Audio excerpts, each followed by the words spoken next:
to step up in that. What was going through your mind when you knew that he was out for the rest of the game? First, I hope it wasn't too bad. I still don't know the status on him. Second is that I'm going to have to step up on the defensive end. Having another big, one of our primary defenders out, it leaves us vulnerable on the defensive end, so I was going to have to make up for some of the losses.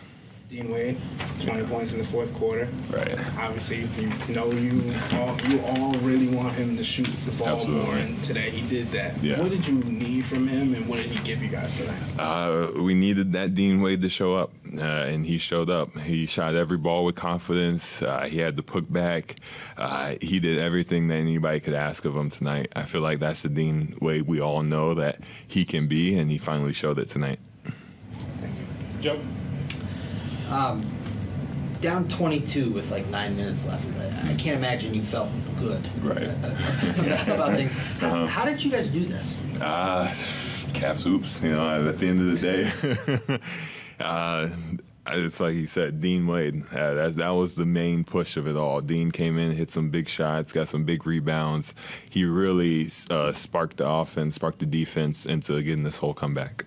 And then, your last two wins, Strus with the 70-footer or whatever. Right. And then this one, and it kind of comes at a time when you're having some, Donovan's hurt, Max is hurt, now Evan.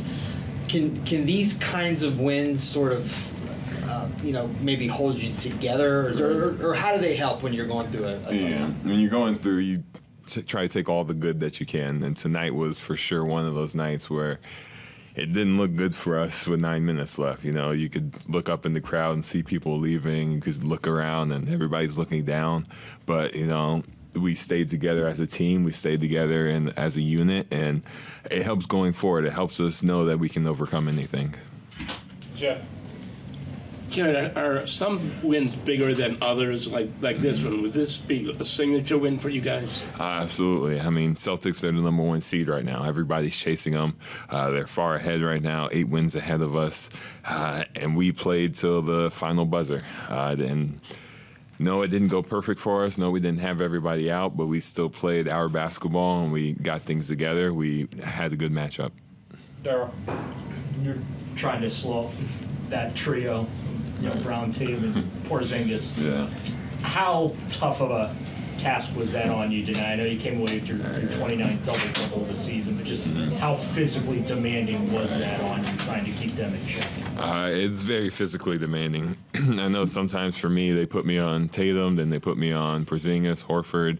So it was just mentally and physically fatiguing. You have to be ready for every matchup. We know we want to send Tatum one way, Brown one way. It's just a whole bunch of coverages that you have to be ready for. You have to expend a lot of energy just trying to make it perfect because one little slip up with them and they're going to score. So it was just a grind for the whole game. And off what Joe had asked you, in that fourth quarter, at what point did you guys really think, okay, we can come back and get this done and finish this thing off? Right. Probably when we cut it to 15. We got a couple stops. It looked like Dean was rebounding every single basketball, honestly, and that's not just me hyping him up. That's actually what I saw. And it's like, okay, we can get into it. And then honestly, once the Kelsey brothers started hyping up the crowd, it's like, oh, we can do this. And, the whole crowd got into it. You could feel just a whole momentum shift. Last one, Evan. Jarrett, it's this season, it seems like you really seem to really put it on against the Celtics. What about this matchup? Just kind of, do you find where you get the edge defensively, offensively, you just add it onto the floor?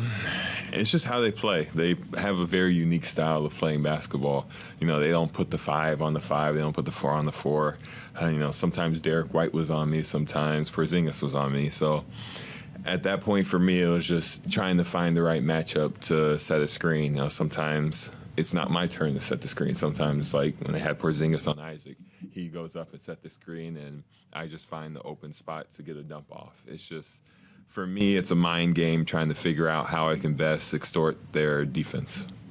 Is that mind game, difficult to kind of solve and evaluate in real time while you're playing the basketball game? Right. Not really, because they've been doing the same thing for years, and it shows with their track record. It's very effective, So my job is to figure out a while ago just how best I can do it. Okay, I'm just going to wrap the J. Thank you. Appreciate you guys.